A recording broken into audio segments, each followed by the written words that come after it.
येषाम्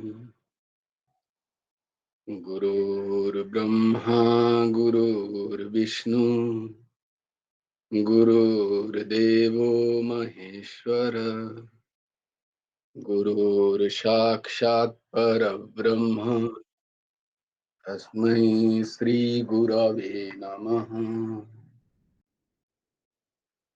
कृष्णाय वासुदेवाय हरये परमात्मने प्रणतक्लेशनाशाय गोविन्दाय नमो नमः।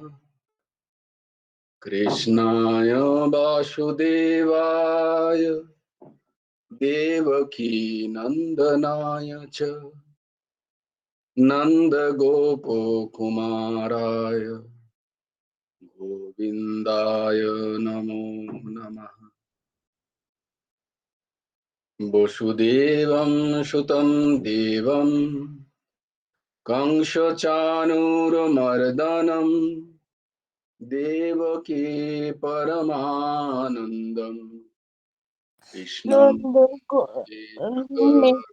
গুরু।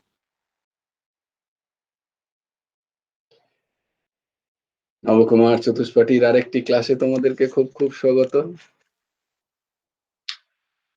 এসো আমরা যে শ্লোকগুলো কণ্ঠস্থ করছিলাম সেগুলো একবার পড়ে নি। ঊর্ধ্বসীমা দিবি? আচ্ছা।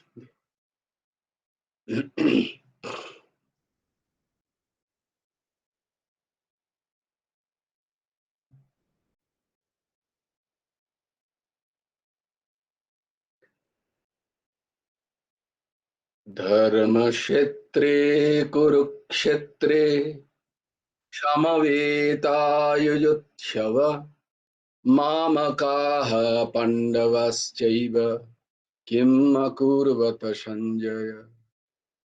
यत्र योगेश्वरः कृष्णो यत्र पार्थो धनुर्धरः तत्र श्रीर्विजयो भूतिर्ध्रुवा नीतिर्मतिर्मम। यदा यदा हि धर्मस्य ग्लानिर्भवति भारत अभ्युत्थानमधर्मस्य तदात्मानं सृजाम्यहम्। परित्राणाय साधूनां विनाशाय च दुष्कृतं धर्म संस्थापनार्थाय संभवामि युगे युगे।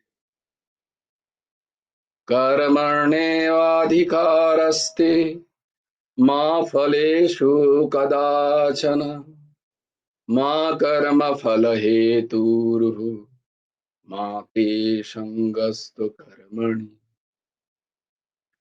योगस्थः कुरु कर्माणि सङ्गं त्वक्ता धनञ्जय सिद्ध्या सिद्धो समो भूत्वा समत्वं योग उच्यते। विहाय कामान् यः सर्वान् पुंश्चरति निःस्पृहः निर्ममो निरहङ्कारः स शान्तिम् अधिगच्छति। त्वमेव शरणं गच्छ सर्वभावेन भारत तत्प्रसादात् परं शान्तिं स्थानं प्राप्स्यसि शाश्वतम्। तद्विद्धि प्रणिपातेन परिप्रश्नेन सेवया उपदेक्षन्ति ते ज्ञानं ज्ञानिनस्तत्त्वदर्शिनः।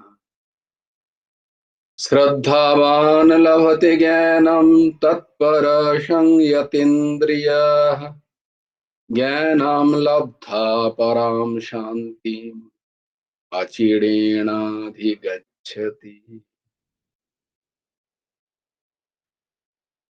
জয় গুরু রাধেশ। যদিও আমারই উচ্চারণ অত্যন্ত অত্যন্ত নিম্নমানের, তোমাদেরও হাত জোর করবো যে একটু উচ্চারণের দিকটায় খেয়াল রাখবে। যেমন বিসর্গগুলোয় বিসর্গর কেমন উচ্চারণটা হয়। হুম, তারপরে তালবস্য, দন্তস্ব যতটা কেন বলছি এটা এটা কাউকে প্রমাণ করার জন্য নয়। It is good for your brain. হ্যাঁ? যত উচ্চারণ সুন্দর করে করতে পারবে সংস্কৃতের, তত বলেছি না তোমাদের তোমরা অ্যালঝাইমার্স থেকে বেঁচে থাকতে পারবে। Yes, I am telling truth.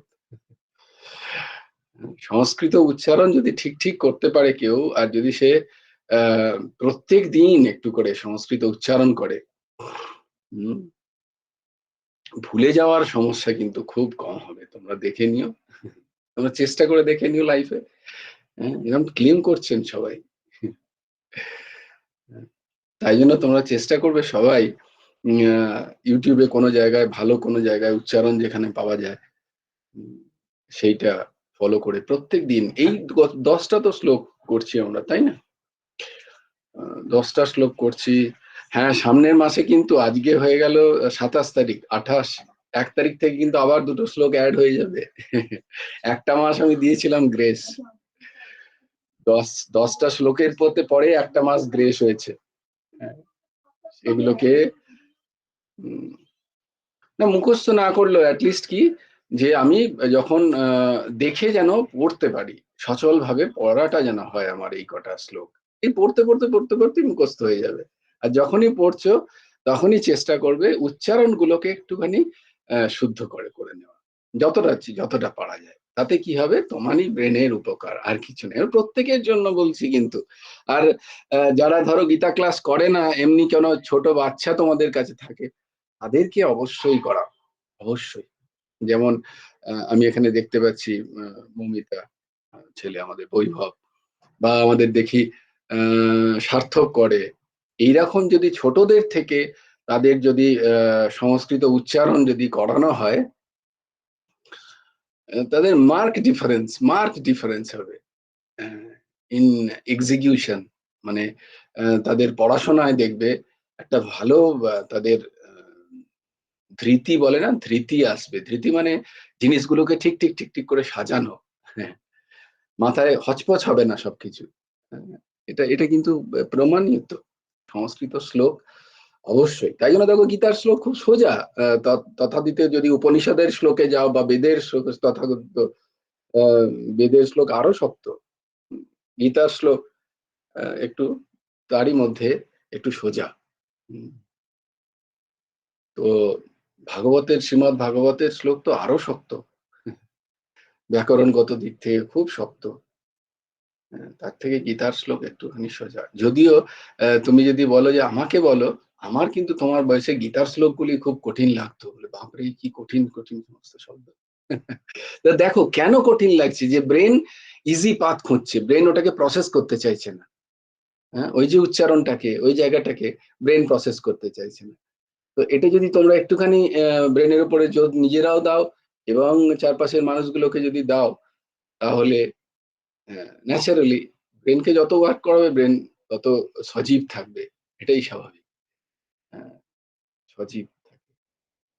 তো তোমরা চেষ্টা করো যেন প্রত্যেক দিন উম গীতার এই শ্লোকগুলোকে আ অবশ্যই এখানে ছাড়াও একটা সময় আ যাতে উচ্চারণ করা যায় ঠিক করে। প্রত্যেকে চেষ্টা করো। আর এর মধ্যে কোনো বাধ্যবাধকতা নেই, কোনো ভয় নেই যে আমি জিজ্ঞেস করব। আমি বারবার বলেছি, যার মনে হবে বলতে সে হাত তুলবে, না হলেই দাস আছে সবসময়। এর মধ্যে কোনো প্রমাণিত করার কিছু নেই। যে পারলো ও পারল না, এর মধ্যে কিচ্ছু নেই। এরম কক্ষনো ভাববে না কেউ। তবে হ্যাঁ, এটা তোমাদের জন্যই বলছি আমি। কেন বলছি? তোমাদের জন্যই। তোমরা যদি শ্লোকগুলো বলো প্রত্যেকদিন একটু করে আওড়াও, তাহলে খুব উপকার পাবে। হুম, এটা তোমাদের সবাইকার জন্য। না, আমরা ছিলাম আ শ্রীমদ্ভগবদ্গীতার ৬ষ্ঠ অধ্যায়ের আ ১৩ নম্বর আমরা করে নিয়েছিলাম না? ১৩ নাম্বার আমরা করে নিয়েছিলাম। ১৪ নম্বর আজকে। তাই না? ও এখানে ১৩, ১৪ একসাথেই করা আছে। বেশ, আমরা আজকে 14 নম্বরটা করি। আমার সাথে সাথে তোমরাও উচ্চারণ করো। যাদের যাদের কাছে তোমরা দেখতেই পাচ্ছ সবাই, খুবই ভালো, খুব সুন্দর। এটা একটা দারুণ উপকার হয়েছে আমাদের। হ্যাঁ, প্রশান্তাত্মা বিগতভিः, प्रशान्तात्मा विगतभिः, ब्रह्मचारी व्रते स्थितः, ब्रह्मचारी व्रते स्थितः, मनः संयम्य मच्चित्तो, मनः संयम्य मच्चित्तो, युक्त आशित मत्परः, युक्त आशित मत्परः, प्रशान्तात्मा विगतिभिः, ब्रह्मचारी व्रते स्थितः, मनः संयम्य मच्चित्तो, युक्त आसीत मत्परः। প্রশান্তাত্মা, যার অন্তঃকরণ প্রশান্ত, শান্ত হয়ে গেছে। বিগতভিः, ভ্রম শূন্য, যার অন্তঃকরণ ভ্রম শূন্য হয়েছে। ব্রহ্মচারী ব্রতে, যে ব্রহ্মচারী ব্রত পালন করছে। ইয়ুক্তঃ, ধ্যান যোগী, এরকম যিনি ধ্যান করছেন।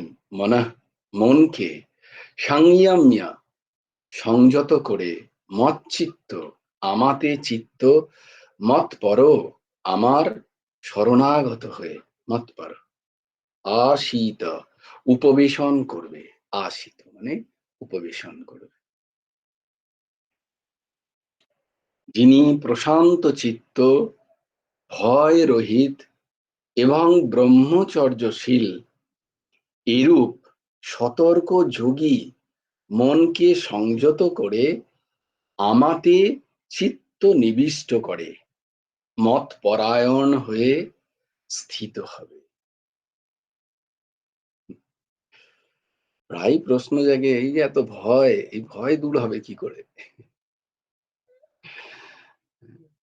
তো ভগবান বলছেন যে দ্বৈততেই ভয় যত, অদ্বৈতে কোনো ভয় নেই। যত ভয়ের কারণ হয়, উদ্বেগের কারণ হয়, সব হয় দ্বৈত ভাব থেকে। অদ্বৈত ভাবে কোনো ভয় নেই।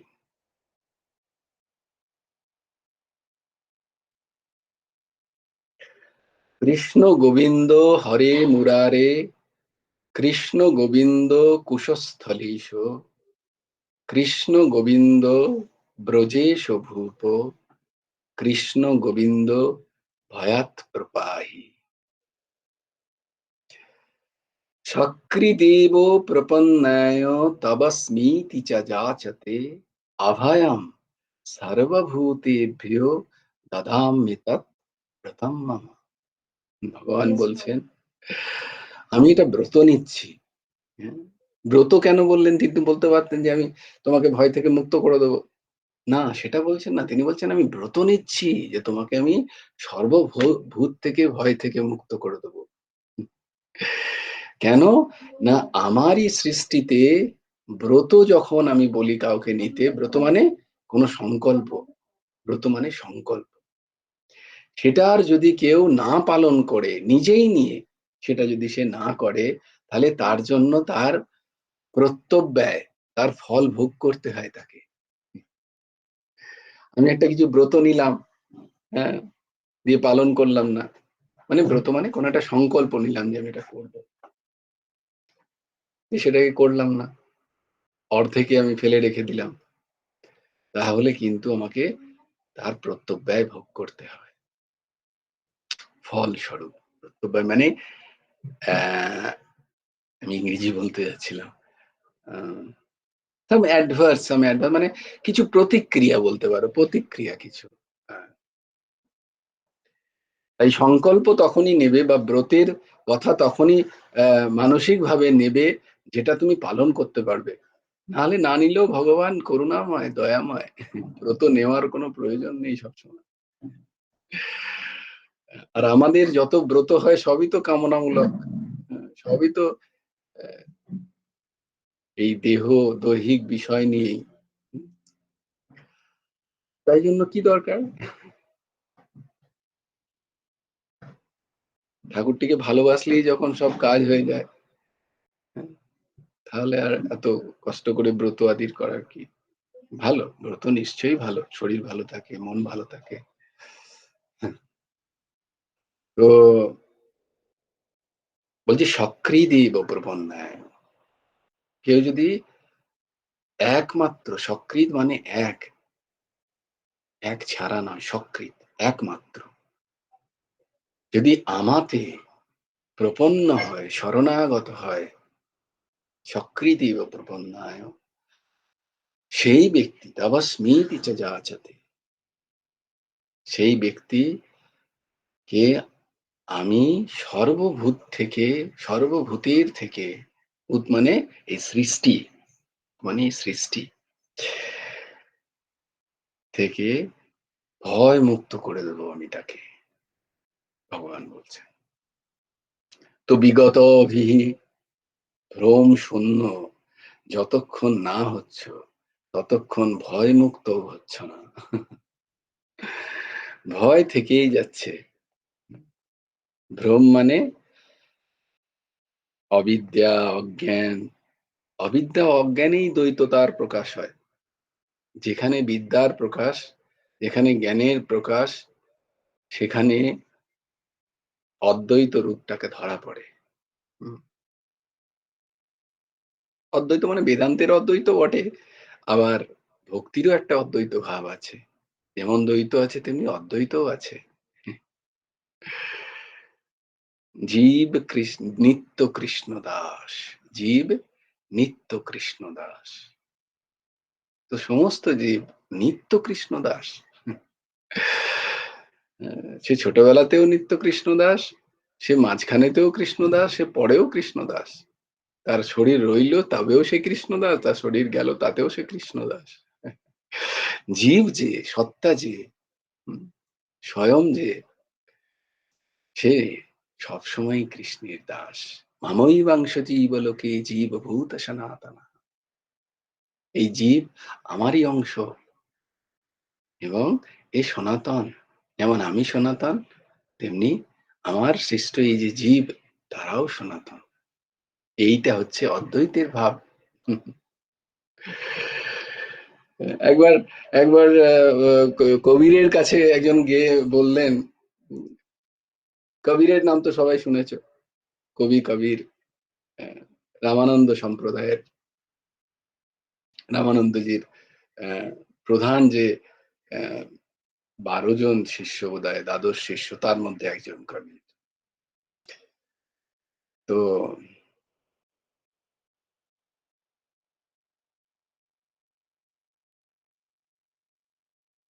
কবিরের কিরম করে দীক্ষা হয় জানো? কবির যেহেতু ইসলাম সম্প্রদায়ভুক্ত ছিলেন, তাই জন্য রামানন্দ প্রভু, যদিও রামানন্দ প্রভুরই লীলা এটা, তো তিনি না ওইভাবে ওনাকে দীক্ষা দিতে চাইতেন না, না তুমি তো ইসলাম থেকে এসছো, ইসলাম ধর্মে তুমি সেখানে নাও। কিন্তু কবিরের এত মানে মহামতি কবিরের এতই দৃঢ় সংকল্প ছিল যে না, আমি ওই রামানন্দ স্বামী প্রভুর কাছ থেকেই দীক্ষা নেব। দেখো, ইসলাম সম্প্রদায়ভুক্ত হয়েও তিনি ওর কাছেই দীক্ষা নেবেন, এরকম দৃঢ় সংকল্প, যাতে কোনোভাবেই দীক্ষা দিচ্ছেন না, দীক্ষা দিচ্ছেন না। তো প্রভু রামানন্দজি মহারাজ তিনি কাশিতে থাকতেন। তো তিনি না ভোর ৩টে, ৩:৩০ পরে উত্থিত হয়ে স্নান করতে যেতেন গঙ্গাতে। তো কবির কি করলেন যে, আমাকে তো আপনি আশ্রমে যেতে দিচ্ছেন না, আপনাকে এইখানেই আমি একদিন ধরবো, আপনার শ্রীচরণ। তো তিনি কি করলেন, ওই রামানন্দ আহ, স্বামী মহারাজ তিনি যখন যে সিঁড়ি দিয়ে হেঁটে, হেঁটে যেতেন তার ঠিক সিঁড়ির নিচে তিনি শুয়েছিলেন কবি।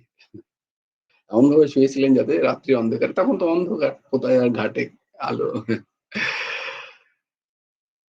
তো রামানন্দ প্রভু একদিন যাচ্ছিলেন, যেতে, যেতে ওই হঠাৎ করে পা লেগে যায়। কবি শুয়েছিলেন। রাম, রাম, রাম, রাম, রাম, রাম করে ওঠেন। ব্যাস, কবিজি বলেন আমার হয়ে গেল দীক্ষা। রাম, রাম, রাম, রাম, রাম, রাম। রাম নামে ওনার এতটাই শ্রদ্ধা ছিল এবং এতটাই বিশ্বাস, এই যে সক্রিদেব প্রপন্নায়, সক্রিত, আর কিছু নয়, ব্যাস রাম নাম। ঘটনা অনেক লম্বা, অতটা নয়, কাট শর্ট তার পেছন দিকটা বলি। তার কাছে একজন শিষ্যত্ব গ্রহণ করেছিলেন প্রকাণ্ড বিদ্বান সেই সময়কার, প্রকাণ্ড বিদ্বান। তিনি যেখানে যেখানে যেতেন সবাইকে হারিয়ে দিতেন তর্কে। এবং তিনি যখন যেতেন তিনি শাস্ত্র গরুর গাড়ি করে নিয়ে বয়ে যেতেন। এত শাস্ত্র পাঠ তার। মানে কেউ যদি কোনো রেফারেন্সও জিজ্ঞেস করতো, তাকে রেফারেন্সও দেখিয়ে দিতেন কবিরজি। সেই তার নাম ছিল, বিস্মৃতি হয়ে যাচ্ছে, পুণ্ডরীক, অর্ঘ্য বাবা বলে দেবে। হ্যাঁ বলো তো বাবা। হরিরাম ব্যাসজি। হ্যাঁ, হরিরাম ব্যাসজি। না না না, হরিরাম ব্যাসজি না, পুণ্ডরীকজি মহারাজ, আমি বলে দেবো পরে। হরিরাম ব্যাসজি পরে। তো প্রকাণ্ড বিদ্বান। তিনি কি করেছেন, কাশিতে এসছেন তর্ক, তর্ক করে সবাইকে হারিয়ে দেবেন। কাশিতে যদি তিনি হারিয়ে দিতে পারেন সবাইকে, তাহলে তিনি বিশ্বজয়ী, এরকম। ব্যাস, এক কাশি বেঁচে, কাশিকে বলা হয় জ্ঞানের ভূমি। আহ, সেখানে সবাই পণ্ডিতদের ভূমি বলা হয়। তো সেখানে তিনি এসছেন, আর সব কাশীর পণ্ডিতরা বলে একে তো হারানো সম্ভবই নয়। কিন্তু যেখানে মানে শাস্ত্র কণ্ঠস্থ একদম, হ্যাঁ, মা সরস্বতীর বরপুত্র একবারে, এতই প্রকাণ্ড বিদ্যা। তো সবাই মিলে মহাদেবের কাছে গিয়ে দরবার করলেন, কাশী বিশ্বনাথের কাছে। তো বললেন কি করা যায়, আপনিই কিছু বলুন। তো কাশী বিশ্বনাথ বললেন, ওকে বলো, কবিরকে গিয়ে বলো ওর সাথে শাস্ত্র অর্থ করতে। কাকে বলো, কবিরকে বলো। তো সবাই মিলে কবিরকে গিয়ে, কবিরজিকে যখন গিয়ে বলছেন যে আপনাকে আপনাকে শাস্ত্র অর্থ করতে বলে, আমি লিটারালি কবিরজি কোনোদিন খাতা কলম দেখেননি। উনি বলতেন যে আমি তো কোনোদিন অ ক খ লিখতে শিখিনি, আমি কি শাস্ত্র অর্থ, শাস্ত্রের কিছুই আমি জানি না, আমি কি শাস্ত্র অর্থ করবো। তো সবাই বলছে না না আপনাকে করতে বলে, না না আমি কি করে আপনাদের, দেখুন, এক তো কাশী কাশী মহাদেবের আদেশ, আর দ্বিতীয়ত হচ্ছে আমাদের সবাইকার, আহ, আমাদের সবাইকার আত্মমর্যাদা আপনার হাতে নির্ভর করছে। বলে সে তো নয়, আপনাদের আত্মমর্যাদা রইল তো গেলই, বুঝতেই পারছি, কিন্তু হ্যাঁ এবার মহাদেবের আশীর্বাদ হলে, মানে মহাদেবের আজ্ঞা হলে তো আমি আর না করতে পারি না। ঠিক আছে আমি বসবো না, আমি জানি না কি হবে, তার ইচ্ছা যা হবে তাই হবে। তো পরের দিন শাস্ত্র অর্থ হবে। তো সেই তিনি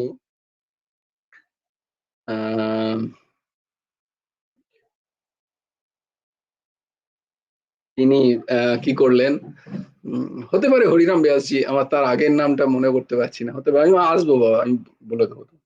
তো যাকে, তো ঘটনা হচ্ছে তিনি পরের দিন শাস্ত্র অর্থ করতে রেডি হচ্ছেন, তখন ওখানকার পণ্ডিতরা বলেন যে আপনাকে, বলে কই তোমাদের তোমাদের কে শাস্ত্র অর্থ, শাস্ত্রার্থে আসবে আমার সাথে। তো বলছে কি আমরা নয়, কবিরজি করবেন। কবিরজি, আমি তো শুনেছি উনি লেখাপড়াই করেননি, ওনার তো সাক্ষরতাই, উনি নিরক্ষর, আমি জানতাম। তাহলেও উনিই করবেন আপনার সাথে শাস্ত্র। ঠিক আছে, তো কোনো অসুবিধা নেই। বলে তাতে তো মেনে নেবেন আপনারা সবাই, বলে হ্যাঁ আমরা সবাই মেনে নেব। বলে ঠিক আছে, কবিরজির কাছে এসছে। তো কবিরজি আর উনি বসেছেন, তো উনি বলছেন যে কবিরজি আপনি প্রশ্ন করুন। তো কবিরজি বলছে, না প্রভু আপনি অনেক উচ্চ স্তরের মহাপ্রভু, আপনি প্রশ্ন করুন। আমি তো কিছুই জানি না, আমি জানি না যেহেতু প্রশ্ন করব কি করে। তো বলছে, না না আমি তো দেখুন আমি সবই জানি, আর আমি জানি আপনাকে যদি যে কোনো প্রশ্ন করি আপনি তো পাঠই সেভাবে বিদ্যালয়ে কোথাও কখনো জানিনি, তো আপনি তো পারবেন না, তো জানি। বলে হ্যাঁ সেটা তো ঠিকই। বলে তাহলে কি আমি লিখে দেবো যে আপনি জয়ী? আহ, বলে হ্যাঁ লিখে দিতে পারেন, বা এরকম কথোপকথন চলছে আর কি। তখন খুব পেনে একটা তো যে কোনো একটা তো প্রশ্ন করুন, আপনি এতদিন ধরে সৎসঙ্গ করছেন, আপনি এতদিন ধরে আধ্যাত্মিক জীবনযাপন করছেন। তো কবিরজি বললেন, একটাই প্রশ্ন আমার মাথায় আসছে, আমি করি? বলে হ্যাঁ করুন। বললেন, আপনি যে এত শাস্ত্র পড়েছেন, এই যে ৩-৪টে গরুর গাড়িতে শাস্ত্র, আহ, কি যেন থাক থাক করে সাজানো সমস্ত বইপত্র নিয়ে আপনি ঘুরে বেড়ান, তো আমার একটাই প্রশ্ন, আপনি বুঝে পড়েছেন না আপনি পড়ে বুঝেছেন? কি প্রশ্ন? প্রশ্ন একটাই আমার, আপনি কি বুঝে এতগুলো বই পড়েছেন, আর না এতগুলো বই পড়ে আপনি বুঝেছেন? তো अब यही है बात।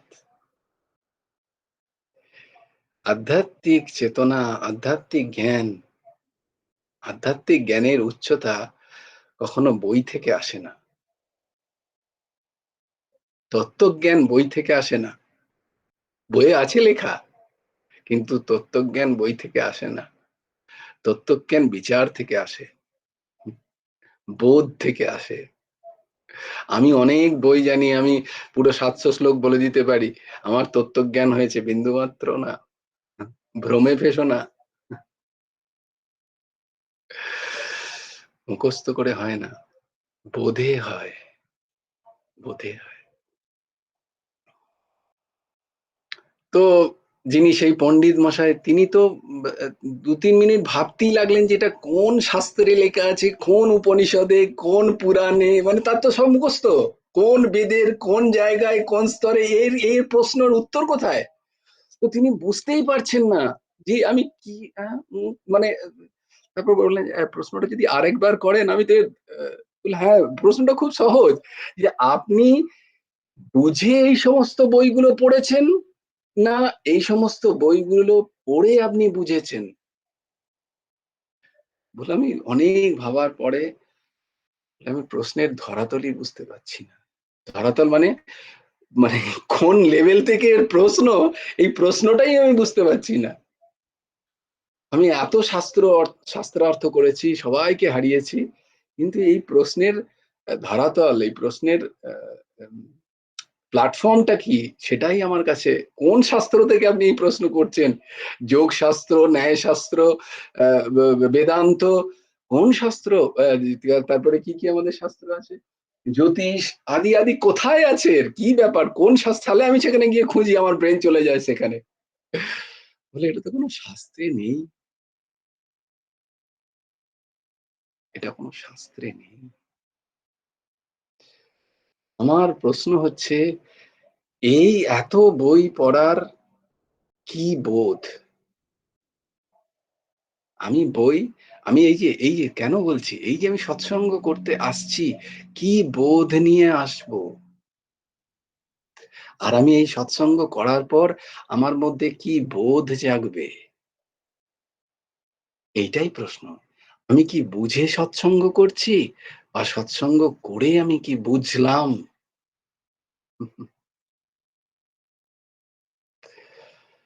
যদিও তিনি সাক্ষাৎ মা সত্যি মা সরস্বতীর বরপুত্র, মা সরস্বতী তাকে তার সাধনায় দেখা দিয়ে তাকে আশীর্বাদ করেছিলেন তার আগে। তিনি স্বাভাবিক মা সরস্বতীর বরপুত্র বলে তিনি বুঝে ফেললেন। ব্যাস, সঙ্গে সঙ্গে সাষ্টাঙ্গ দণ্ডবত প্রণাম কবিরজির সামনে। শিষ্যস্তেয়ম সাধি মাম ত্বম প্রপন্নম। আপনি আমায় শিষ্যত্বে গ্রহণ করুন। দেখো, পণ্ডিত যে কবির নিরক্ষর, তার কাছে মহাপণ্ডিত, তিনি শিষ্যত্ব গ্রহণ করছেন। तो कबीर जी ठहरे, बोले जैसे महादेव की इच्छा। ব্যাস, তখন কবিরজির কাছে তিনি শিষ্যত্ব নিলেন এবং ওইখানে থাকলেন। এবং তিনি একদিন, আমার যে ঘটনাটা শোনানোর জন্য এটা বলা, যে তিনি একদিন এরকম কাশীর গঙ্গাঘাটে বসে আছেন, তো একজন কুষ্ঠ রোগী সে আত্মহত্যা করতে যাচ্ছে, মানে তার গলিত কুষ্ঠ, প্রচন্ড যন্ত্রণা দেহে, তো সে আত্মহত্যা করতে যাচ্ছে, সবাই হেই হেই করছে, তো ইনিও গিয়ে বললেন, এই তুমি কি করছো কি করছো, ওঠো ওঠো ওঠো। বলে না না, আমি বেঁচে থাকতে, আমার প্রচন্ড, তখন তো কুষ্ঠরোগের কোনো ওষুধ বার হয়নি, কোনো ট্রিটমেন্ট ছিল না, তোমরা সবাই জানো, তো প্রচন্ড যন্ত্রণা, এই যন্ত্রণা আমি সহ্য করতে পারছি না, আমাকে আত্মহত্যা আমি মরে যেতে দিন, আমাকে গঙ্গার জলে আমি আজকে দেহ ছেড়ে দিতে চাই। তো সবাই মিলে তাকে তুলে, তিনি বললেন, না না, কেন, এই মনুষ্য জন্ম অতি দুর্লভ, তুমি এক কাজ করো, রাম নাম, রাম রাম রাম এরম ৩ বার বলে ৩ বার গঙ্গা জলে ডুবকি দাও, দেখো, আমার গুরুদেবকেও আমি স্মরণ করছি, নিশ্চয়ই এতে কিন্তু কোনো না কোনো চমৎকার হবে। সত্যি ঘটনা বলছি কিন্তু। তো সেই কুষ্ঠরোগী রাম রাম বলে ৩ বার গঙ্গা জলে ডুবকি দিলেন, তার সমস্ত কুষ্ঠ তিরোহিত হলো। সবাই খুব চমৎকার, খুব চমৎকার। চমৎকারকেই নমস্কার করে সবাই, হ্যাঁ, যদি চমৎকার না হয় নমস্কার পাবে না। সত্যি বস্তুতে কেউ খুঁজতে চায় না, যেখানে চমৎকার সেখানে দেখো লাখো লাখো লোকের ভিড়। চমৎকার করে দাও কিছু একটা, এটা তো হয় না। তো যাকে, তো প্রশ্ন হচ্ছে, তিনিও খুব খুশি হয়ে দৌড়তে দৌড়তে এসে গুরুদেবের কাছে, কবিরজির কাছে এসে বলছেন, প্রভু আজকে একটা চমৎকার হয়ে গেছে, এটা চমৎকার হয়ে গেছে। বলে কি চমৎকার হলো? না, এরকম একজন এসেছিল, এই ঘটনা, আমি তাকে বললাম ৩ বার রাম নাম নাও আর ৩ বার গঙ্গা জলে রাম রাম বলে ডুব দাও, দেখো তোমার আমি তোমার আপনার স্মরণ করে আমি ওনাকে বলে দিলাম, আর হয়েও গেল, কি অদ্ভুত। কবিরজি মুচড়ে গেলেন। কবিরজি উম কবিরজি কোনো আনন্দই দেখালেন না, বরং একদম দুঃখিত হয়ে গেলেন। বললেন, হ্যাঁ, তুমি ৩ বার রাম রাম বলেছো? ৩ বার? বলে হ্যাঁ, ৩ বার, একটা শরীর ঠিক করার জন্য? বলছে, হ্যাঁ, আমি তো ৩ বারই বলতে বললাম। বলে, ও তো শুধু রা বললেই ঠিক হয়ে যেত, রা ম বলতে বলতে তো জীব উদ্ধার হয়ে যায়। এক রাম নামে যা শক্তি আছে, তুমি তো ৩ বার বলতে বলেছো, অনেক নাম খরচা করিয়ে দিয়েছো। দেখো, আমার বলার উদ্দেশ্য এই বিশ্বাস, এই ভক্তি কবিরজিকে কবিরজি করেছেন। তো সক্রিদেব প্রপন্নায়,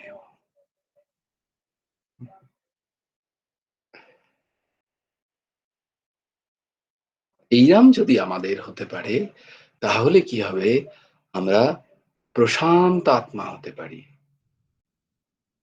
আমাদের মধ্যে ভয়, দেশ, বিদ্বেষ, এই সবগুলো হারিয়ে যাবে মন থেকে আস্তে আস্তে। যে তত্ত্বজ্ঞান আমরা এখানে পাচ্ছি, সেগুলোকে ধারণ করতে পারবো, সেগুলোর সত্যতাটাকে বিচার করতে পারবো, না হলে হবে না। গীতার পর গীতা আমি শ্রবণ করে যাব, কিন্তু আমার ব্যবহারে, আমার চরিত্রে, আমার চিন্তা চেতনায় ভেদ থেকেই যাবে। যেখানে ভেদ, সেখানে কোথাও অভয় নেই, সেখানে ভয় আছেই আছে। কারণ ভয় কোথা থেকে হয়? দ্বৈত থেকে হয় না?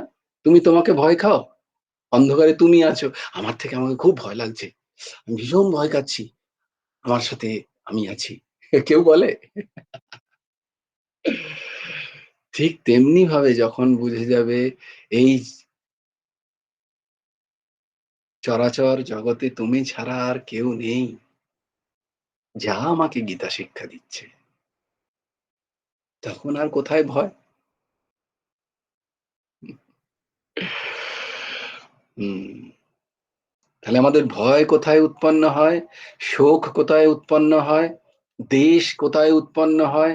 রাগ কখন হয়? রাগ মানে অ্যাটাচমেন্ট, দ্বেষ মানে বিরোধিতা, বিদ্বেষ ভাব কখন হয়? যখন দ্বৈত, আমি ছাড়া আরো কেউ আছে, এই ভাব যখন হয়। আমি ছাড়া যদি কেউ না থাকে, যেমন উদাহরণ দেওয়া হয় বারবার, যে তোমার দাঁত দিয়ে যদি তুমি জিভকে কেটে নাও, তাহলে কি তুমি দাঁতকে শিলনোড়া দিয়ে ভেঙে দেবে? না, তুমি কোনোদিনই ভাঙবে না। বিগত বিহি। এই শরীরকে আমি বা আমার, বারবার এটা বলার কারণ হচ্ছে ওই ধ্যান পরায়ণ হওয়া। আমি তখনই ধ্যান ঠিক ঠিক আমার হবে যখন আমার মনের মধ্যে এই যে কলুষগুলো আছে, হুম, সেইগুলো যখন আমার নষ্ট হবে, সেগুলো যখন আমার দূরীভূত হবে, তা নাহলে ধ্যান হবে না। প্রশান্তাত্মা বিগত বিহি ব্রহ্মচারী ব্রত স্থিত। ব্রহ্মচারী ব্রত স্থিত। যদিও ব্রহ্মচারী ব্রত নিয়ে একটা বিশাল আলোচনার বিষয়বস্তু, এবং প্রত্যেকের হওয়া উচিত এটা। আমাদের আজকে সমাজ চরম চরম অধোগতিতে, চরম চরম অধোগতিতে, একমাত্র কারণ হচ্ছে আমরা ব্রহ্মচর্য শিক্ষা করি না। আমাদের মা বাবাও শেখান না, সেই নিয়ে কোনো আলোচনাও হয় না। আমরা নাকি লজ্জা পাই। সব থেকে ক্ষতির জিনিস হচ্ছে আজকের সমাজে, সেটা হচ্ছে ব্রহ্মচর্যহীনতা। এটা সব জায়গায়, শুধু বাচ্চাদের মধ্যে নয়, যৌবন বয়সে, বিবাহিত অবস্থায়, সব জায়গায়। কারণ আমরা জানিই না যে ব্রহ্মচর্য ধারণ কতটা উপকারী একটা মনুষ্য জীবনকে সার্থক করার জন্য। আমরা তো ভাবছি সবসময় এই শরীর আমি পেয়েছি ভোগের জন্য। নে ভোগ কর যথেচ্ছ। আমার শরীর, কই কি যেন বলে? It's my life. It is my life. কাউকে কিছু বলতে যাও, তোমার এত নাক গলানোর কি দরকার? মা বাবাকেও বলে দেয় ছেলেরা আজকাল। এটা আমার জীবন। তো ব্রহ্মচর্য নিয়ে অবশ্যই আমি আলোচনা করব। আরেকটু সময় যাক। ব্রহ্মচর্য অবশ্যই পালন করা উচিত। প্রত্যেকের, প্রত্যেকের। আমার কথা তোমরা যারা যারা শুনছো, তারা লিখে নাও, তারা নিজেরা পালন করো, এবং তাদের চারপাশের যারা যারা আছে। ব্রহ্মচর্য পালন কিন্তু সবার জন্য। বারবার আমি বলছি, যে যে অবস্থায় আছো, ব্রহ্মচর্য মানে শুধু একটাই নয় ব্রহ্মচর্য পালন। ব্রহ্মচর্যের অনেক ধাপ আছে। যে যে অবস্থায় আসো সেই অবস্থায় ব্রহ্মচর্য পালন করা উচিত করা। এতে কি হয়? মন শান্ত হয়, জীবন সুন্দর হয়, প্রাণের গতিবিধি শান্ত হয়, তাকে কন্ট্রোল করতে পারবে তুমি। তোমার ইন্দ্রিয়গুলোকে তুমি বশে আনতে পারবে। না হলে কোনোদিন পারবে না কেউ। লিখে নিতে পারো। এমনটা আমি বলেছিলাম না? ও, তোমাদের তো বইটাও বলেছিলাম না? ব্রহ্মচর্য বইটা বলেছিলাম না? কে একজন আমাকে ইয়েও পাঠিয়েছিল, বা ওই হ্যাঁ, হ্যাঁ আছে। আরে ও তো অনেকদিন ফোন করেনি আমাকে। ও ডাউনলোড করে পাঠিয়েছিল ক্ষেপা। ওই ছেলেটা বহুদিন ফোন করেনি। আহ, ওই যে স্বামী নিগমানন্দজির বোধহয় ব্রহ্মচর্য, গুরুদেব বলেছিলেন, অদ্ভুত একটা বই। তিনি ছোটবেলায় পেয়েছিলেন, তার ঘরের ট্রাঙ্কে পেয়েছিলেন তিনি বইটা। মানে কতদিন আগেকার বই, চিন্তা করো। ব্রহ্মচর্য নিয়ে পারলে অবশ্যই জোগাড় করো সবাই। হুম। আর সবাই পড়ো, পড়ো, খুব প্রয়োজন, খুব প্রয়োজন। আজকের সমাজ জীবনে ওই বইটার এতটাই আবশ্যকতা আছে, আমি তো মনে করি যে প্রত্যেকের পড়া উচিত। প্রত্যেকের।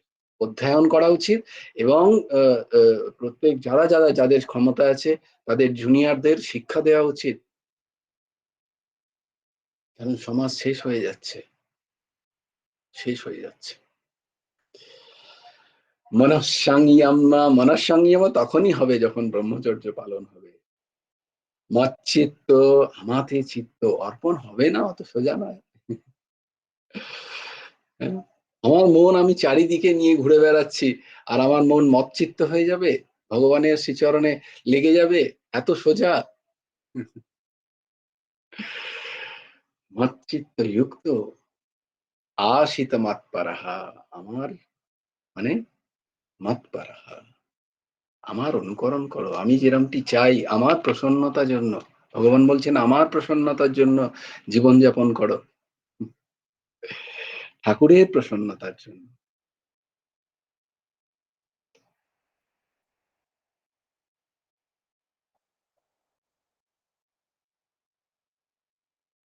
তো এই হচ্ছে,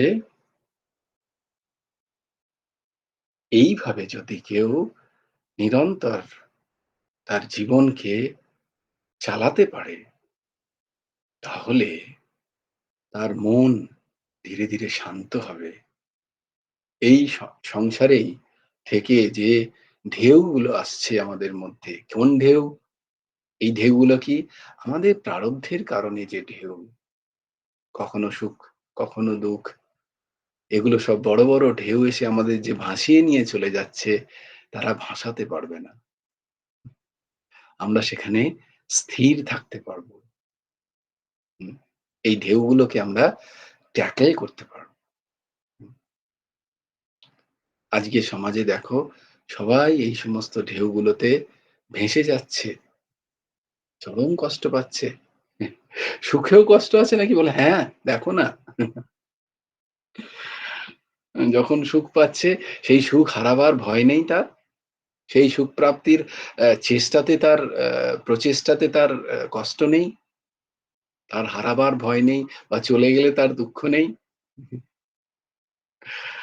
সুখ এবং দুঃখ তো আবর্তন রূপী, না?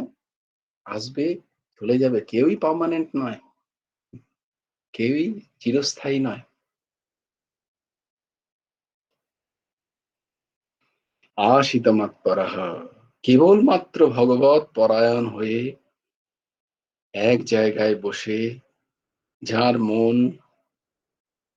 জাগতিক কামনা, বাসনা, স্পৃহা, মমতা শূন্য হয়ে আমাতে অর্পিত হয়, ভগবান ব্যতীত আর কোথাও নয়, তার কি হয়? যোগী যুঞ্জিত সততাত্মত রাহসে স্থিত, পড়েছি আমরা, তাই না? সে কি হয়? আমাতেই যুক্ত হয়ে থাকে।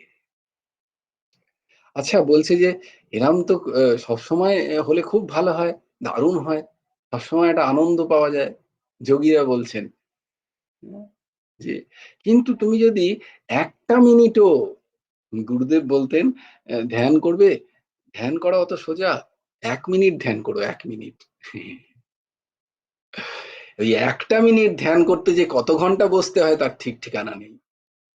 দেখে নিও তোমরা, ধ্যান মানে কি? পূর্ণরূপে চিত্তবৃত্তি নিরোধ করে শুদ্ধ ভগবান আর তুমি, আর সেখানে কিচ্ছু নেই। এইটি হচ্ছে ধ্যান। 1 সেকেন্ডও হয়ে গেলে অনেক বড় ব্যাপার, দেখবে 1 সেকেন্ড হলে কি আনন্দ, যোগীরা ওই আনন্দ পান। তাই জন্য তাদের বেশিক্ষণ ঘুমোতে হয় না, আমাদের ঘুমোতে হয় 8 ঘন্টা 9 ঘন্টা, তারা 8 ঘন্টা ঘুমিয়েই ব্যাস ফ্রেশ।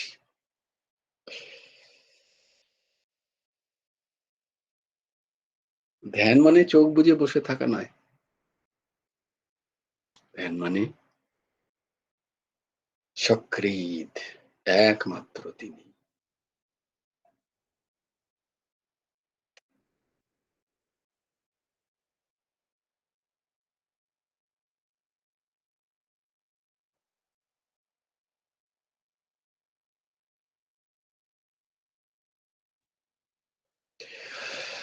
তো এই জন্যই বারবার যেটা বলি যে অন্তঃকরণের 4টে যে ভাগ, মন, বুদ্ধি, চিত্ত, অহংকার।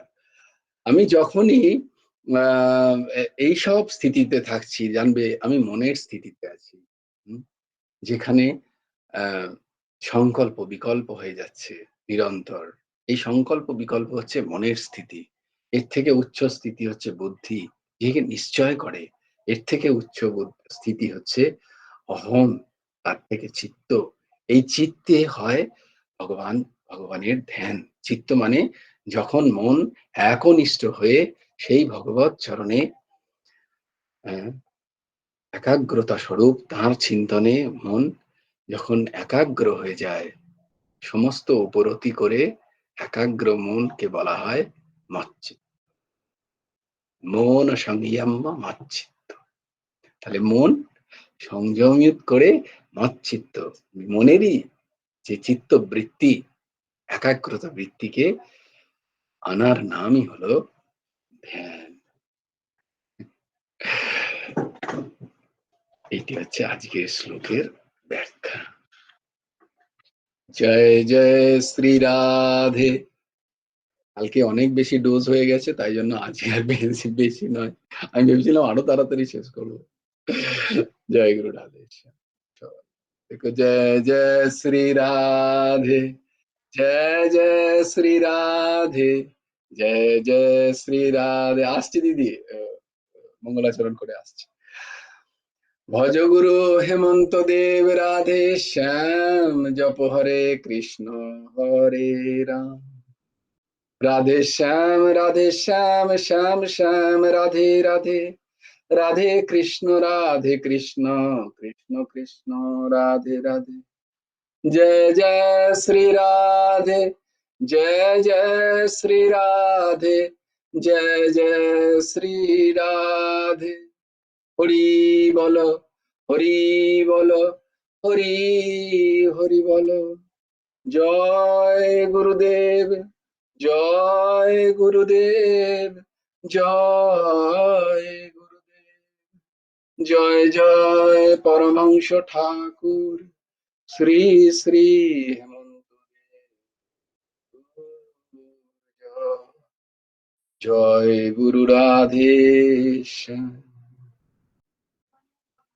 শ্রী গুরার্পণমস্তু, শ্রী হেমন্ত দেবার্পণমস্তু।